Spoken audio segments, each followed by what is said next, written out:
Langkah dari alam lain ketika hantu perang mengetuk pintu. Henry tidak pernah percaya pada hantu atau roh. Dia telah hidup melalui horor terburuk yang bisa ditawarkan perang, jeritan orang yang sekarat, langkah tanpa henti pasukan menuju kematian mereka. Noda darah yang meresap ke bumi dan menghantui mimpinya. Sebagai seorang kapten di tentara konfederasi, dia telah menyaksikan cukup banyak kematian dan penderitaan untuk seumur hidup.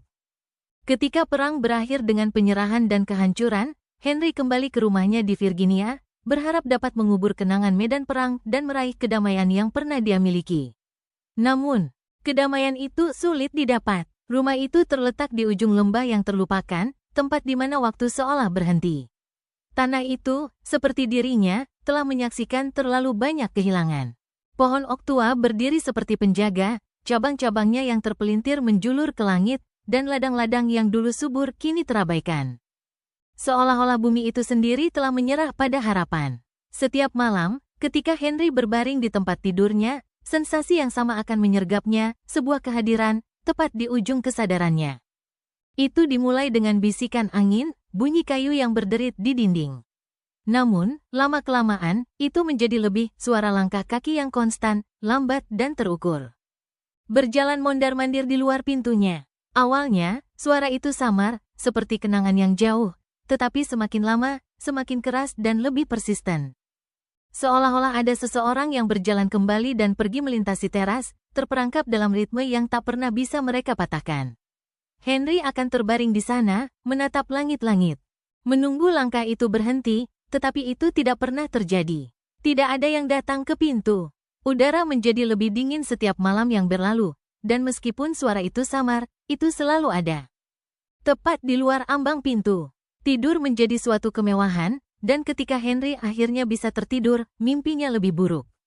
Dia akan mendapati dirinya di medan perang, berlumpur dan berdarah. Rekan-rekannya tergeletak di sekelilingnya, tidak bergerak. Asap tembakan memenuhi udara, jeritan orang yang terluka menggema di telinganya. Dan selalu, di kejauhan, dia akan mendengarnya, suara langkah kaki, ritme tak salah dari tentara yang bergerak menuju suatu tujuan yang tak terlihat. Suatu malam, tidak tahan dengan kesunyian itu lagi, Henry melangkah keluar. Terdorong oleh keinginan untuk menghadapi apapun yang mengganggunya. Bulan purnama memancarkan cahaya pucat di atas tanah, dan udara malam yang dingin menyentuh kulitnya. Saat dia berjalan ke tepi teras, dia bisa merasakan kehadiran sesuatu, atau seseorang, yang mengintai dalam gelap. Halaman itu terbentang di hadapannya, kosong, kecuali desiran daun di pohon-pohon.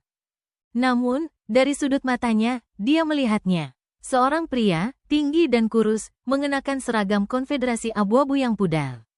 Wajahnya tersembunyi dalam bayangan, tetapi Henry bisa melihat siluet senapan yang tergantung di punggungnya. Langkah pria itu lambat, sengaja, seperti seseorang yang telah berjalan di jalur ini selama berabad-abad. Untuk waktu yang lama, tidak ada dari mereka yang bergerak. Udara terasa tebal, berat, seolah-olah waktu telah berhenti, dan dunia itu sendiri menahan napas. Lalu, pria itu berbicara. Suaranya kasar dan serak, seperti seseorang yang sudah lama tidak berbicara. Kamu tidak seharusnya ada di sini. Napasku Henry terhenti. Dia menatap sosok itu, berusaha memahami apa yang sedang terjadi, tetapi tidak ada penjelasan yang muncul. Aku tidak mengerti, kata Henry, suaranya gemetar, dingin merayap ke tulangnya. Siapa kamu? Sosok itu melangkah maju, dan Henry bisa melihat wajah pria itu sekarang, pucat, kurus, mata yang kosong dengan kesedihan yang tampaknya menjalar kembali melalui tahun-tahun. Aku seharusnya mati di medan perang, kata pria itu, suaranya hampir tidak terdengar. Tapi aku tidak, aku ditinggalkan, dan sekarang, aku berjalan di bumi, menunggu perang berakhir untukku. Menunggu untuk beristirahat. Kata-kata itu melukai Henry seperti pedang. Dia bisa merasakan beban kesedihan pria itu, amarah yang belum terselesaikan dari jiwa yang hilang di antara dua dunia. Mata prajurit itu, meskipun penuh dengan penderitaan, juga menyimpan pengakuan mendalam, seolah-olah dia telah mengenal Henry sebelumnya, di waktu dan tempat yang lain. Aku tidak pernah bisa menyelesaikan pertempuranku, pria itu melanjutkan, melangkah lebih dekat, matanya tak pernah lepas dari Henry. Perang ini tidak pernah berakhir untukku. Aku terikat padanya, pada pertumpahan darah, pada kematian. Kata-kata pria itu bergema di pikiran Henry, membangkitkan kenangan tentang medan perang, wajah-wajah orang yang telah dia pimpin. Orang-orang yang jatuh di sisinya, tak pernah bangkit lagi. Rasa bersalah Henry muncul seperti empedu di tenggorokannya. Dia telah selamat, tetapi bagaimana dengan yang lain? Bagaimana dengan mereka yang mati di tanah dan asap, dilupakan oleh semua kecuali oleh bumi yang menelan mereka? Sebelum Henry bisa berbicara, pria itu berbalik, gerakannya kaku. Seperti seseorang yang membawa beban tak terlihat. Dia mulai berjalan pergi, langkah-langkahnya bergema dalam kesunyian malam. Tunggu, Henry memanggil, tetapi sosok itu tidak berhenti.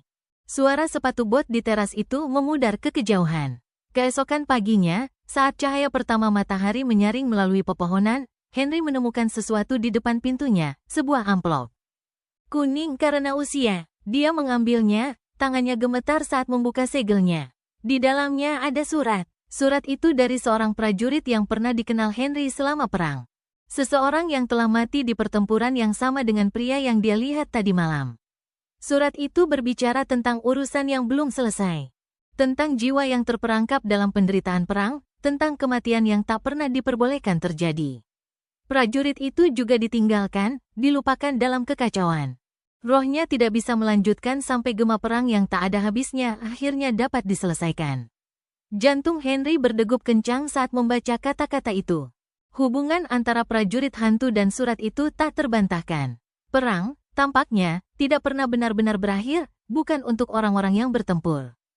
Bukan untuk jiwa-jiwa yang hilang dalam jejaknya. Sejak malam itu, langkah-langkah kaki itu berhenti.